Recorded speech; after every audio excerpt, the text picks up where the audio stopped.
经过全党、全国各族人民共同努力，在迎来中国共产党成立100周年的重要时刻，我国脱贫攻坚战取得了全面胜利。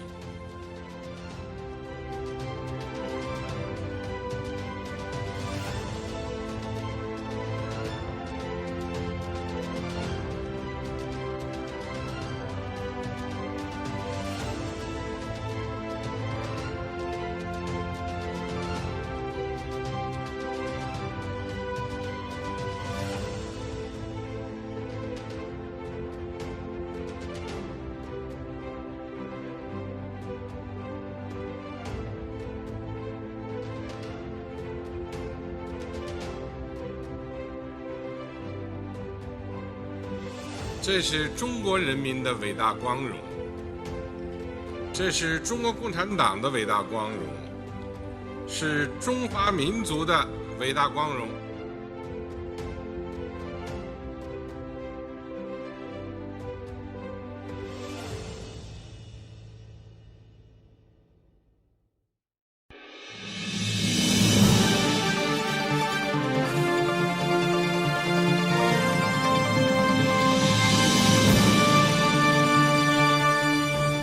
Hello, and welcome to the latest edition of Vision China.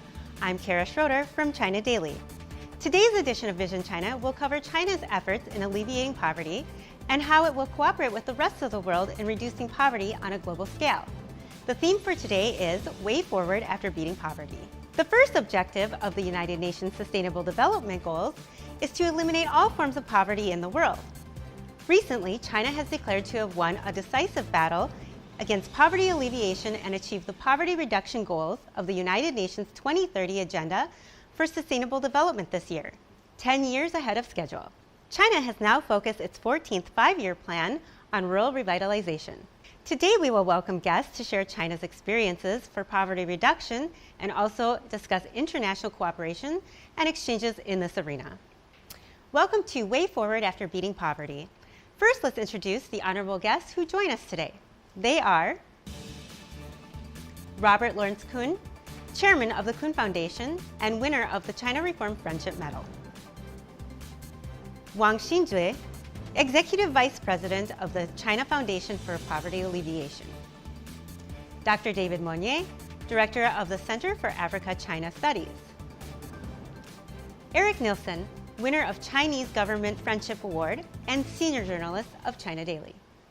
But first, to deliver opening remarks, please welcome Zhou Shichun, member of the Standing Committee of the 13th National Committee of the CPPCC, publisher and editor-in-chief of China Daily. Distinguished guests, dear friends, welcome to Vision China. Poverty constitutes a worldwide and centuries-old problem that has plagued mankind since the beginning of history. Less than a month ago, President Xi Jinping declared complete success in China's protracted and arduous battle to eliminate absolute poverty, which had troubled the nation for thousands of years. What lies ahead in a post-poverty era as China embarks on a new journey to build a modern socialist nation, and what's to be done by the world to reduce poverty most effectively when COVID-19 has made it even more challenging? Those are the questions we at China Daily had in mind in launching this Vision China event under the theme Way Forward After Beating Poverty. First, we stand for comparing notes. The number of people China has lifted from poverty accounts for 70% of the world's total in the past 40 years. As Antonio Guterres, the United Nations Secretary General, put it in a congratulatory message on China's victory against poverty, this extraordinary result is a reason for hope and inspiration to the entire community of nations. Undoubtedly, the Chinese experience contributes to the world's wisdom, knowledge, and solutions for establishing a new paradigm of poverty reduction. Second, we see sustained high-quality development as a way to benefit all people in China and across the world. On the one hand, China is scheduled to boost the coordinated development of urban and rural areas and realize a smooth transition from poverty alleviation to rural revitalization in the next 5 years, or the 14th five-year plan period. On the other, China pledges to work hard with other countries for a more resilient, open, and inclusive world economy in an effort to build a clean and beautiful world with lasting peace, universal security, and common prosperity. Third, we call for more solidarity and cooperation. Despite diverse interests and beliefs, countries of the world have more in common than that which divides us. This is especially true in the face of a raging global pandemic and a declining world economy. That is why China will, as always, persevere to seek a win-win scenario for the handling of international relations and push for the building of a community with a shared future for mankind. Thank you. Thank you. Please welcome Beate Trenkman, United Nations Development Program Resident Representative in China, to deliver an opening speech. 大家好. Good day, everyone. Thank you for the kind invitation to participate in Vision China. It's my pleasure to be part of this important event, sharing global perspectives on poverty alleviation in China and around the world. Firstly, on behalf of UNDP, I wish to congratulate China on ending extreme rural poverty and lifting over 750 million people out of poverty over the last 4 decades. This represents around 3/4 of all people brought out of poverty worldwide during that time, a major step towards ending poverty globally. China achieved this remarkable milestone through its bottom-up targeted approach. This involved analyzing local conditions of different counties and villages to design tailor-made responses for their specific needs. It also made a long-term commitment to ending poverty in its policies, financing, and human resources. China's journey in alleviating poverty now offers a valuable example for other nations to learn from, and UNDP has worked with China to share its lessons. In 2005, we helped set up the International Poverty Reduction Center in China, a global knowledge hub that has trained many officials from developing countries in how to reduce poverty. South-South cooperation also offers a global platform for other countries to gain from China's poverty-fighting experience via knowledge sharing and technology transfers. UNDP works with China and partner countries to maximize the benefits of this. But the tireless work on poverty everywhere is never truly done. It is vital to protect past progress so those who have risen out of poverty do not slide back. COVID-19 has shown just how easily progress can be reversed. Globally, 124 million people are estimated to have fallen into extreme poverty in 2020 during the pandemic. This shows how vulnerable those just above the poverty line remain in times of crisis. As such, welfare systems must protect everyone. Here in China, this includes many migrants and informal workers who are often not covered by social security or basic public services in the cities that rely on them to function. While new policies are helping to address this, such as opening urban schools to migrant children, it is important to continue widening social benefits and services until everyone, everywhere is included. Moving forward, it will be crucial for China to transition to fighting relative poverty. This emphasizes inequality, highlighting contexts in which people cannot access the same opportunities, services, or experiences that most others can. This is critical given that China is a vast country where economic realities and living costs vary between regions. Finally, we can only end poverty if we still have a livable planet to call home. 40% of all jobs on Earth depend on our environment being intact. This applies in particular to jobs in the agricultural sector, which in China accounts for 25% of employment. We must work to ensure that global temperatures remain within safe limits.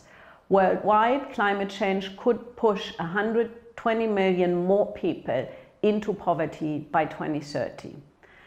Finding the balance between protecting the environment, economy, and society will be key to achieving the Sustainable Development Goals in China. By continuing to apply the same level of resolve as it has in eradicating extreme rural poverty, China can not only build upon the remarkable progress already made nationally, but also continue to contribute to sustainable development globally. Thank you. Thank you. And now for our first speaker, Robert Lawrence Kuhn, chairman of the Kuhn Foundation and winner of the China Reform Friendship Medal. Let's watch a short video about him.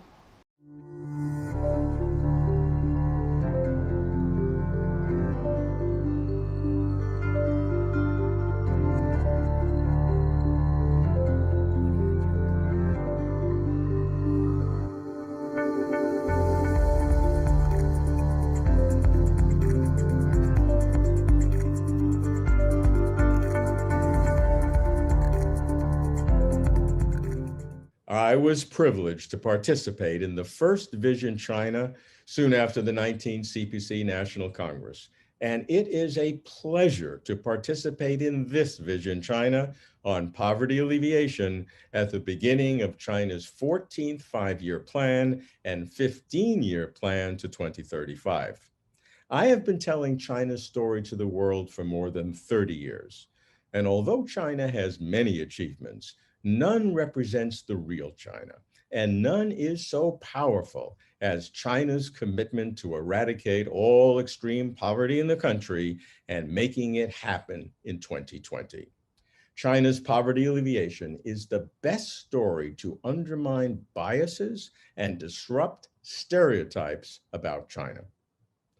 China's development since the beginning of reform and opening up for more than 4 decades is the epic story of the largest population on Earth undergoing the greatest transformation in history. I have been privileged to witness this transforming process firsthand and up close, traveling across China with my long-term partner, Adam Ju, for research, investigations, books and essays, television and documentary productions. Yet, as much as I thought I knew China, I did not appreciate all that is required for poverty alleviation until I went on location in poor villages, especially in remote mountain villages. I spoke with poor villagers and heard their stories, those who had come out of poverty through micro businesses, those who had relocated to suburban areas, and those who, ill or infirm, needed social security support. China's economic growth brought hundreds of millions out of poverty, but beginning around the turn of the century and intensifying when Xi Jinping became CPC General Secretary in late 2012, the realization set in that there were about 100 million Chinese who were intractably poor. Whether because of geographic isolation or poor education or poor jobs or old age or infirmities, no matter how much China's economy would grow, no matter how large China's GDP per capita would become, these intractably poor would remain intractably poor. China's first national goal was to realize a Xiaokanxiahui, a moderately prosperous society, by 2020. And President Xi asserted that China could not be a moderately prosperous society if any of its citizens continued to live in absolute or extreme poverty. It was in November 2013 that President Xi proposed the concept of targeted or precision poverty alleviation. He said targeted measures should be made based on practical situations and empty slogans should be avoided. Targeted means individualized programs, including standardized definitions of poverty, identification criteria of poor people, and customized plans to bring each out of poverty. The success of China's targeted poverty alleviation, bringing 10 to 14 million people per year out of poverty since 2013, depends on strict, quantitative, and transparent procedures. Start by defining absolute poverty by using annual income, but also by including tests of adequate health care, education, and sanitation like flush toilets. Every impoverished household is guaranteed help, and every impoverished village has a designated official to carry out targeted measures. 5 levels of local party secretaries coordinate their roles: provincial, municipal, county, township, and village. Third-party evaluations are conducted regularly and randomly to assure accuracy and honesty. Going beyond the great good of poverty alleviation itself, understanding how the leadership of the Communist Party of China, the CPC, enabled poverty alleviation to fulfill its goal gives insight into the CPC's governance structure and organizational capabilities. This is especially important given China's increasing role in international affairs and the increasing sensitivities to it. And for those foreigners who marvel at how China contained the novel coronavirus, COVID-19, with so few cases and deaths compared to other countries, I point out that the common roots of China winning the war to contain the contagious coronavirus and China winning the war to eradicate extreme poverty is the CPC's leadership and organizational capacity. Thus, to comprehend China's poverty alleviation is to comprehend how China's party-led governance system actually works. One of the probative insights into why and how China contained the coronavirus epidemic is this parallelism between China's war on the novel coronavirus and China's war on poverty. The structural similarities are striking, founded on 3 principles: CPC leadership, General Secretary Xi Jinping's commitment, personal commitment, and CPC mobilization. First, the operational leadership of the CPC. Not just giving directives and making pronouncements, but actually implementing programs and projects through the CPC organizational structure, central government, and the 5 levels of local government. Again, provincial, municipal, county, township, and village. The 5 levels are run directly by party secretaries, 5 levels of party secretaries. And I've followed their work on poverty alleviation, tracking each party secretary's specific domains of responsibility, as well as how their collective work articulates together. All these party secretaries considered poverty alleviation to be their most important task. Second, the commitment of General Secretary Xi, who, by voicing his personal leadership repeatedly and by allocating his personal time overtly, set an example that leaders and officials must follow. He visited more than 50 poverty-stricken villages and households. That was at my last count, much more by now, I'm sure. On almost every domestic trip he makes a point to understand the local poverty situation and what is being done to alleviate poverty. Poverty alleviation exemplifies Xi Jinping's leadership. Third, the mobilization capacity of the CPC, able to command the country's resources in personnel and materials, For example, cooperative relationships between Eastern and Western provinces and cities. The original formulation of the moderately prosperous society defined it in quantitative terms, doubling of the 2010 GDP and income per capita by 2020. President Xi enhanced this definition by asserting that China could not claim to be a moderately prosperous society, no matter how high its GDP or income per capita, as I've said, if even one Chinese citizen remained in absolute or extreme poverty. It was a powerful prescription that rang true and set national policy.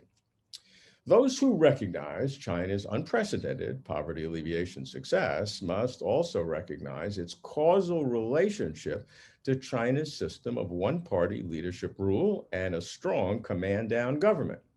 While all political systems have trade-offs, without such strong authority, it would not be possible for China to have achieved its poverty alleviation goals. History may well thank China for showing how to bring so many people out of extreme poverty, just as history may well thank China for pioneering how to deal with virulent contagions in a globalized world. In July 2019, PBS SoCal, the PBS public television station in Southern California, premiered my documentary on China's poverty alleviation campaign called Voices from the Frontline, China's War on Poverty. Adam Jew is the executive producer, Peter Getzels is the director. It was the first in-depth documentary about China's poverty alleviation campaign to be broadcast abroad. I was startled to discover that every poor family in China has its own file, each with its targeted plan to lift each above the line of absolute poverty. That's millions of poor families with customized plans, each checked monthly, recorded on paper, and digitized for central compilation and analysis. Equally startling, young party cadres are dispatched to impoverished villages for 2 years, confident that their grassroots work will help their future careers. In one case I witnessed, the young cadre suspected that one ostensibly poor family was hiding income in order to reap the financial benefits of poverty status. And he cleverly but compassionately separated husband and wife to see if their stories matched. Their stories did not match. Although poverty is fought the world over, there is nothing anywhere like China's relocation of whole villages on a national scale, moving people from remote areas to cities, providing homes and jobs, giving them a better life. But all is not roses. With such large flows of funds and with officials' careers on the line, there is risk of abuse and manipulation. While cheating and stealing and poverty alleviation are not unexpected, they are disconcerting. So a critical facet of China's poverty alleviation campaign is the system to mitigate fraud, and it's called third-party evaluation, to ensure that local officials do not prepare for inspection visits. Evaluation teams decide where they will go only at the last minute, often the same morning of the inspection. In one township, the team found irregularities in the work of village officials. I watched local officials being held accountable, sweating, their careers at stake. No one gets off easy. Between 2015 and 2020, all across China, about 3 million party officials were working on the front lines of rural poverty alleviation. That's cumulative, some 750,000 perhaps at any given time. No official could be promoted until each met specific numeric poverty alleviation objectives. Officials know that their careers prosper or falter based on results. In framing my China's War on Poverty documentary, I insisted that the first and last statements focus on President Xi. It begins by stating, "To President Xi Jinping, ending poverty is his most important task." And it ends by quoting his remarkable statement, "I have spent more energy on poverty alleviation than on anything else." No other national leader has made such an assertion. What can the world learn from China's success in poverty alleviation? First, a caveat. Each country is different with its own history and culture. We cannot take programs from one country and impose them wholly onto another country. The principles are what's important. And China's principles are clear. Targeted poverty alleviation employs specific measures to fit specific circumstances and needs, and a clear organizational structure to implement those measures, monitor them, and check them. Critical is this. For a country to succeed in poverty alleviation, the number one criterion is that the senior leader of that country must make a resolute commitment to accomplish it. Nothing less will do. While rightly celebrating China's historic eradication of all extreme poverty, President Xi set immediately to work in addressing relative poverty, targeting the country's ongoing imbalance between urban and rural areas by calling for rural vitalization as a historic shift to ensure that farmers in the future become affluent and well off. I recall what then Zhejiang CPC Secretary Xi Jinping told me personally in 2006. It is fair to say that we have achieved some successes, Xi said when we met in Hangzhou. Nevertheless, we should never overestimate our accomplishments or indulge ourselves in our achievements, he said. He called for China to aspire to our next higher goal and to appreciate the gap between where we are and where we have to go. He described this as a persistent and unremitting process. What Zhejiang CPC Secretary Xi Jinping said in 2006 is fitting commentary on what President Xi Jinping says in 2021. As China transitions from poverty alleviation to rural vitalization and ushers in a new stage of rural development. China's grand poverty alleviation mission, lifting 850 million people out of poverty, including about 100 million of the intractably poor over the last 8 years, is an epic achievement. Just as future historians may well look upon China's fight against the coronavirus as a turning point in world efforts to contain outbreaks of novel diseases, future historians may well recognize China's fight against poverty as a turning point in worldwide efforts to eradicate extreme poverty. Thank you very much. 谢谢你们. Thank you, Dr. Kuhn, for sharing your insightful perspectives on China's success in eradicating poverty. Please welcome our next speaker, Wang Xinzhu, Executive Vice President of the China Foundation for Poverty Alleviation. We have a short video about him.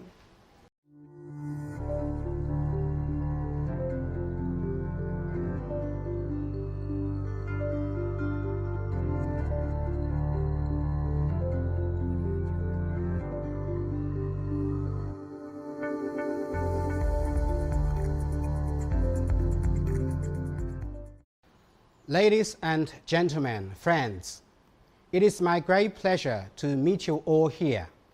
I am Wang Xinzhui, representing the China Foundation for Poverty Alleviation, or CFPA, a humanitarian relief and development organization. Since the 18th CPC National Congress in 2012, China has launched a relentless battle against absolute poverty, aimed at ensuring that the rural poor are properly fed and clothed and have access to compulsory education, basic health care, and adequate housing. As an organization specializing in poverty reduction, CFPA has devoted all its efforts to the cause. Over the past 8 years, we have assisted a total of 35 million rural poor.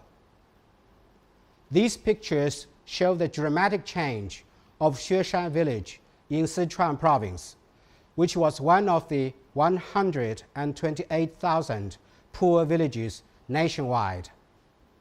Xueshan villagers used to lead an impoverished life, and their houses were in poor condition.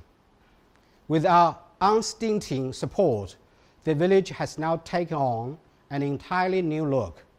Today, the villagers enjoy a happy life with newly built homes and sustainable livelihoods.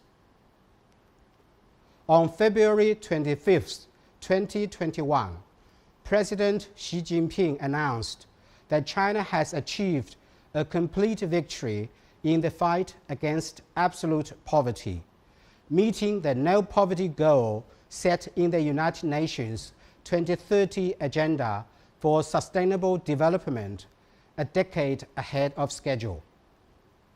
Altogether, 98.99 million rural poor have been lifted out of poverty, marking the eradication of absolute poverty in China.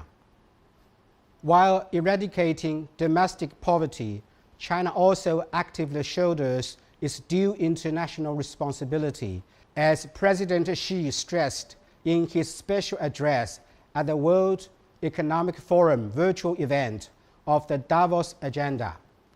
There is only one Earth and only one shared future for humanity. As we cope with the current crisis and endeavor to make a better day for everyone, we need to stand united and work together. CFPA is an active participant in the drive for building a community of shared future for humanity, targeting 6 SDGs: no poverty, zero hunger, good health and well-being, quality education, clean water and sanitation, decent work and economic growth. We have conducted a number of development programs in Asia and Africa, benefiting over 1.3 million people in 24 countries. Smiling Children program aims to achieve SDG 2, zero hunger, by providing free meals to impoverished students. There are about 800 million people living in hunger in the world, and Germa is one of them. Germa is the 13-year-old student in Metababa School of Addis Ababa, the capital of Ethiopia. He came to Addis to make a living with his mother from Somalia region 3 years ago after his father passed away. Fortunately, he found a place to live, and Germa was eligible to attend a public school nearby. However, lacking a stable income source, it was not easy for Germa and his mother to sleep on a full stomach. Things have taken a turn for the better since 2018, when Metababa School was selected as a beneficiary school of the Smiling Children school feeding program. Enjoying free breakfast and lunch at school ever since, Germa no longer has to worry about food. A full stomach and improved nutrition have resulted in beneficiary students concentrating better in class and showing a better academic performance, contributing to the prevention of intergenerational transmission of poverty. Up to now, CFPA has fed 66,361 children like Germa in 5 countries: Ethiopia, Sudan, Nepal, Myanmar, and Pakistan. Responding to the lack of stationery among students like Bwinza in most developing countries, the Pen Pack project is designed to meet their basic learning needs. After receiving a pen pack, Bwinza stuffed a letter into the pocket of our staff Emma and ran away. His letter touched us deeply. It reads, "Thank you, though I don't know who you are because Emma can't tell me all your names. Is Alibaba an uncle? I remember she said many Chinese people gave me this gift. Thank you all. Teacher told us that because we go to school, so we get the bag. If I didn't go to school, I can't get it. I will study hard and keep learning. I hope one day I can go to a Chinese university." Emma said that with this bag to go to China, many people will recognize me. Is this real? Then that's a deal. A special gift received in one's childhood will be remembered for a lifetime. The pen pack is not only a school bag containing learning supplies, but also a carrier of love. With such a beautiful wish, we have traveled across the world, sowing seeds of friendship among hundreds of thousands of children in need. Each pen pack contains 105 learning items. The design of the backpack and learning supplies captures the cultural characteristics of both China and the host country. By the end of 2020, the Pen Pack project had distributed packs to 732,314 students in 10 countries: Nepal, Myanmar, Ethiopia, Cambodia, Laos, Pakistan, Mongolia, Namibia, Uganda, and Zimbabwe. Investing in education is nurturing the future of a nation, and investing in a young workforce is supporting a nation's economic mainstay. Give people fish and you feed them for a day. Teach them how to fish and you feed them for a lifetime. The final story is about Dilip, a 23-year-old from Chitwan, Nepal. He is an outstanding graduate from our youth vocational training program, which serves to achieve SDG 8, decent work and economic growth. He was unable to attend college after secondary school due to financial difficulties. Seeing CFPA's vocational training program notice in a newspaper, he immediately applied and was lucky enough to be selected as an electrician trainee. In September 2020, the first training session came to an end. Dilip successfully completed the training course and obtained the certificate issued by the government. He says the 3-month-long training has been very helpful for him, both in terms of improving skills and instilling self-confidence.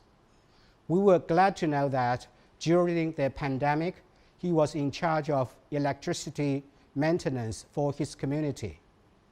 As for the future, he expects to find a decent job, such as employment at the under-construction Pokhara International Airport, which he visited during the training, so that he can support himself and his family. It is our hope that our program can help more Nepalese youth find jobs and achieve economic security. As a miniature representation of our work overseas, the above stories provide vivid illustrations on how people-to-people connectivity has been deepened through community-based development programs. As President Xi pointed out, China has accomplished the task of building a moderately prosperous society in all aspects and embarked on a new journey toward the second centennial goal of building a modern socialist country. As a responsible major country, China is ready to share its stories and practices in poverty reduction with the rest of the world. Looking ahead, CFPA will continue implementing domestic development programs with social resources to consolidate poverty reduction achievements and strive for better serving the goals of rural revitalization. We are also dedicated to rolling out and expanding our existing operations and establishing new programs in other developing countries, to meeting new challenges in global poverty governance and to building a world free of poverty. Thank you. Thank you, Mr. Wang, for informing us of the crucial role the Foundation has played in helping lift rural poor out of poverty. Our next speaker is Dr. David Monnier, Director of the Center for Africa-China Studies. And here is a short video about him.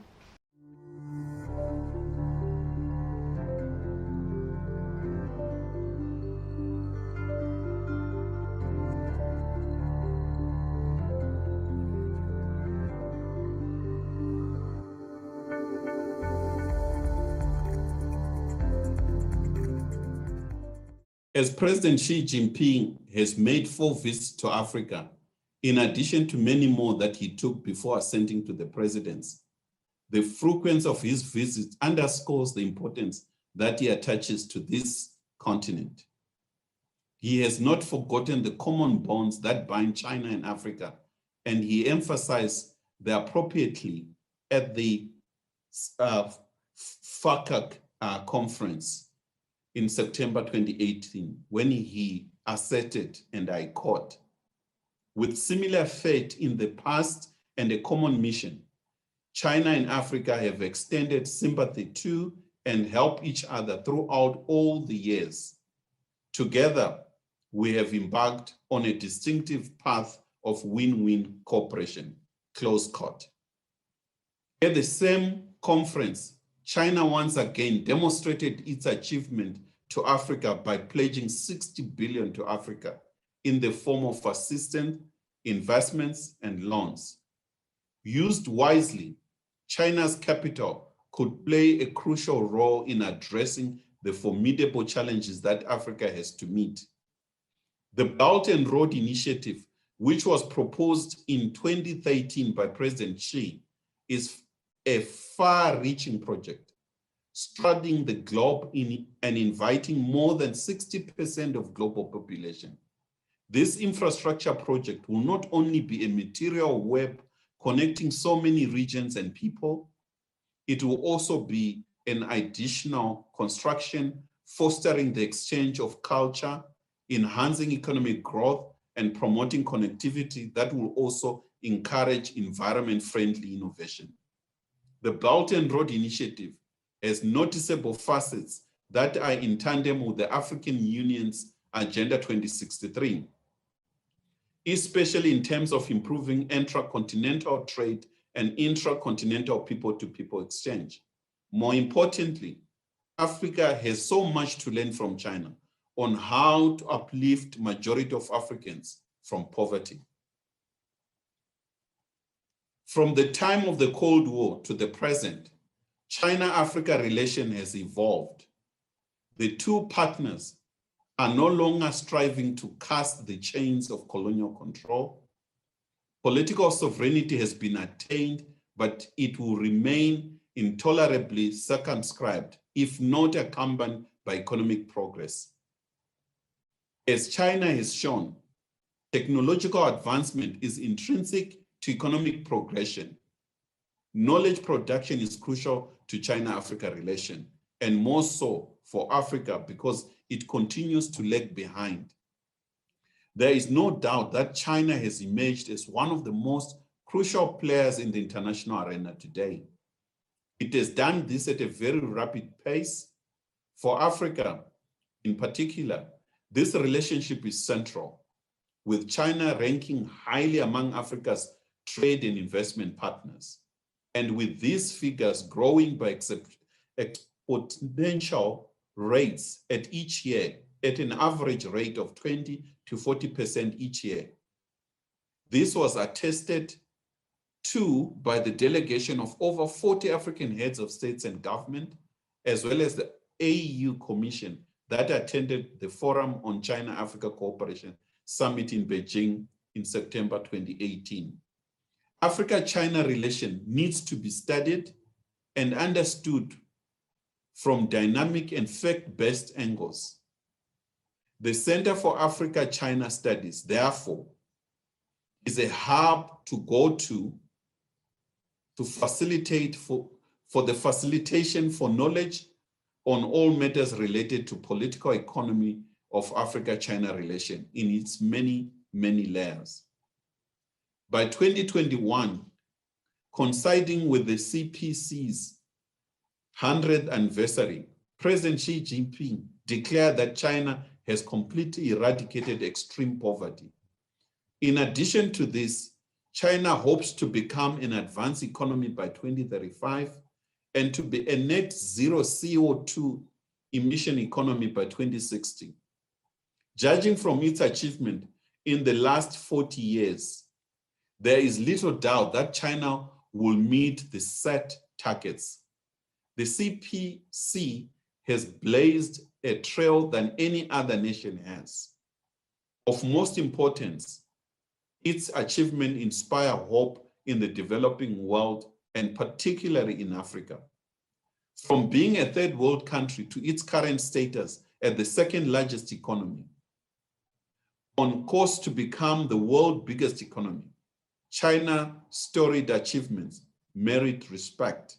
Indeed, the CPC has taken another long march, this one towards prosperity and global acclaim, as it celebrates its centenary and total eradication of poverty.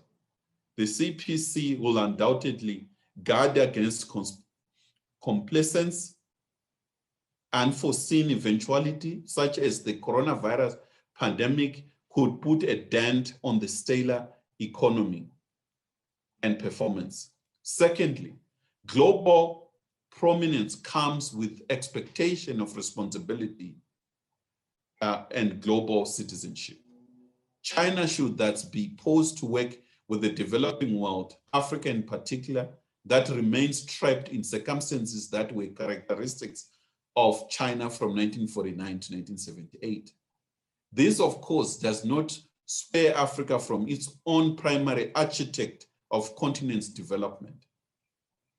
It is within this context that I and the rest of the African continent would like to take this opportunity to congratulate China and Chinese for the hard-won poverty eradication programs that we are looking forward to emulate and work with China to achieve similar targets.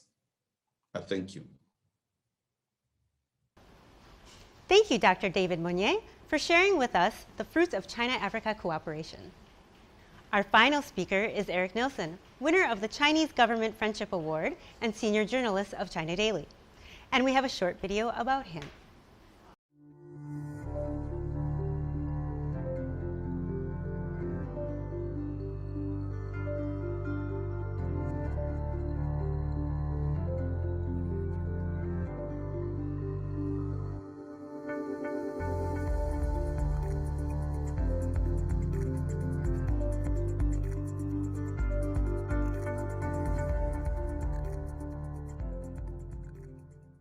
Ladies and gentlemen, friends, I'm honored for the opportunity to speak with you today about the way forward after beating poverty, the topic to which I've devoted my life while traveling to remote communities in every province on the Chinese mainland over the past 15 years.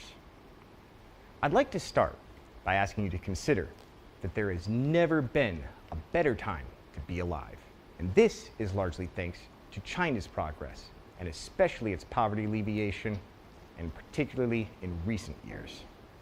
Across virtually all metrics, across our planet, life has, on average, been getting better, and doing so faster than most of us could reasonably expect it, even several years ago, and arguably than most of us realize today.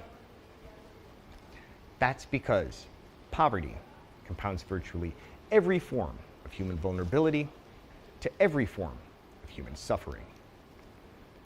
Worldwide, it makes people more likely to die or be harmed by anything from a landslide to HIV, to an unplanned pregnancy, to malnutrition. You name it. Living in poverty makes you more susceptible to it.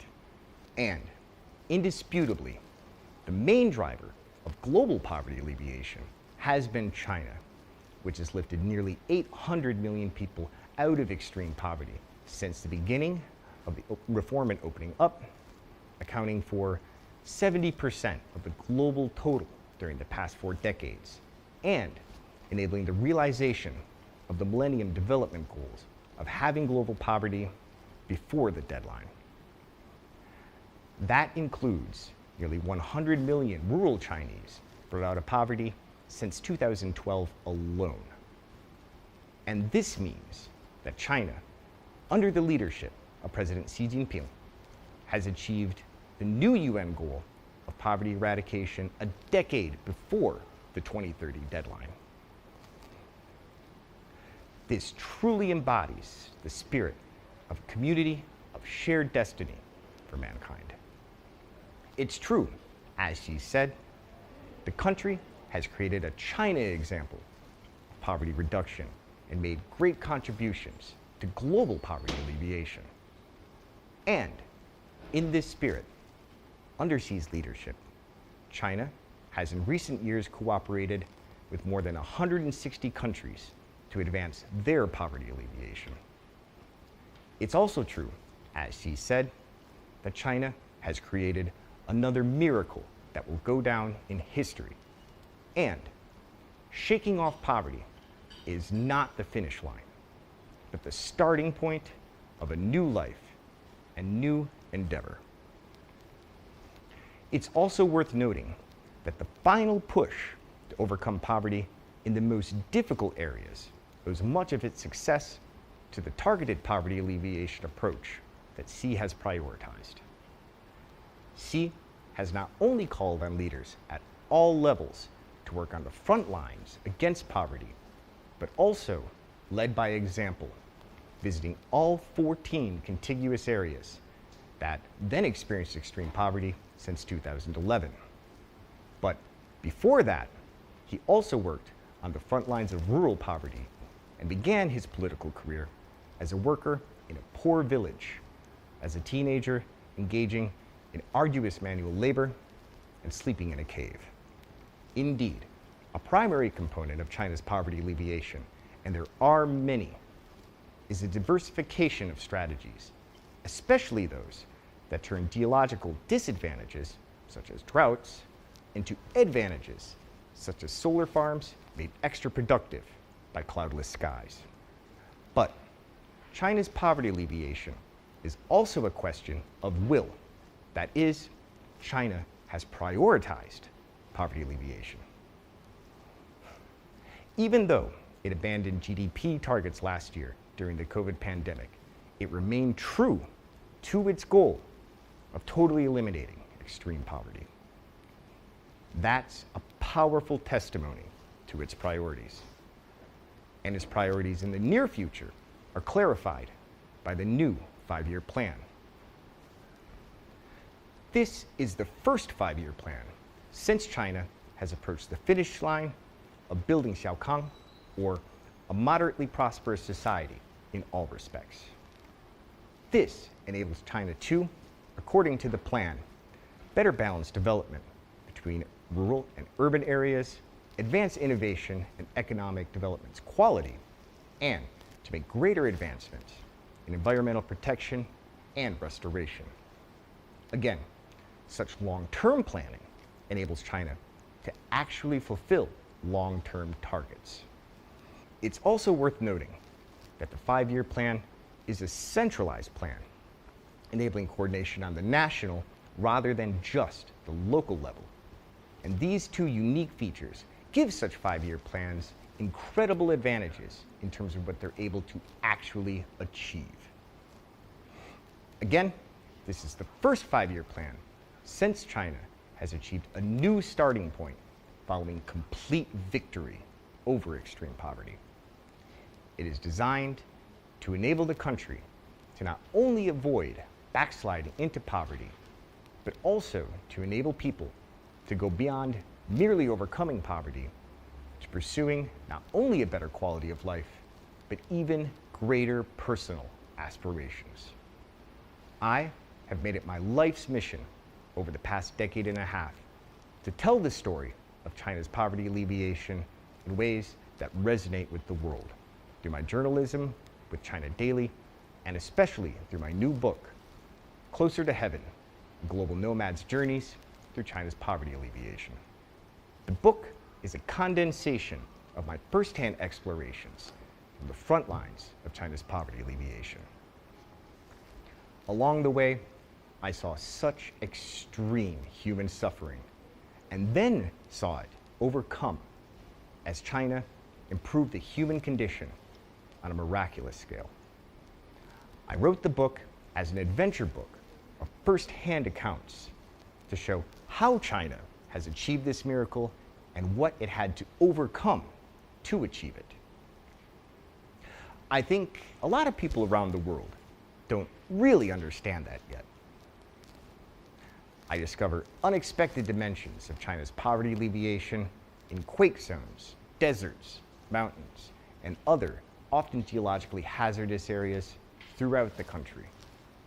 In 2011, I also founded a volunteer group on the Qinghai Tibet Plateau, the planet's so-called third pole, starting with providing solar panels for schools and nomadic communities in Yushu. Xi lauded the development of Yushu at the 2 sessions this year. He visited the area following the 2010 quake and has closely followed its progress in following years. After electrifying schools throughout Yushu's Chumaleb County, friends and I went on to bring metric tons of clothes, computer labs, libraries, food, medicine, coal, and even yaks when a blizzard killed most of a school's herd. Even there, on the planet's third pole, China's poverty alleviation miracle means that the Yushu I returned to recently is a different place from what I first saw in 2011. It's unrecognizable now. It seemed unfathomable then. In 2011, school children in Yushu's Yege town slept on big boards on cinder blocks without mattresses in tents. In 2019, they slept on thick mattresses, 1 per child, with individual blankets on bunk beds in dorms that not only had electricity, but also had electric heating. And the school was otherwise, to my absolute astonishment, up to urban standards, at least in terms of infrastructure. Since China has by now provided the so-called hardware like electricity, our volunteer initiative has shifted focus to providing full university scholarships for underprivileged nomads and surgeries for children with disabilities on the plateau. Chumaleb's average elevation of over 4,200 meters means there are few natural resources, aside from caterpillar fungus, which was becoming scarcer with desertification that has since largely been reversed. Back then, it seemed unlikely that Chumaleb's older generation could work as migrants. They're mostly illiterate and don't speak even standard Tibetan, let alone Mandarin. Most lack skills beyond herding, since husbandry had been just about the only livelihood for centuries. I call it the economy. I'll never forget once buying books for township schools' libraries in Chumaleb at a bookstore where the manager was illiterate. Tenenben, my friend and partner in the area, ended up writing our receipt since the manager couldn't. This experience, again, highlights the importance of education in such geologically hazardous areas for poverty alleviation. And beyond Yege, beyond Yushu, the world is getting better by virtually every metric. And China has played and will continue to play a leading role in this progress. So, we have more reason than ever to rejoice at the present and anticipate the future with optimism, despite setbacks. We're overcoming virtually all forms of evil, human and natural, at unprecedented and exponential rates. Things aren't only better than they ever have been, but also are continuing to get better as we spin around the sun. I expect China's development will continue to accelerate, to advance every dimension of human well-being, not only within China, but also the world. And I look forward to continue living and telling these stories in the years to come.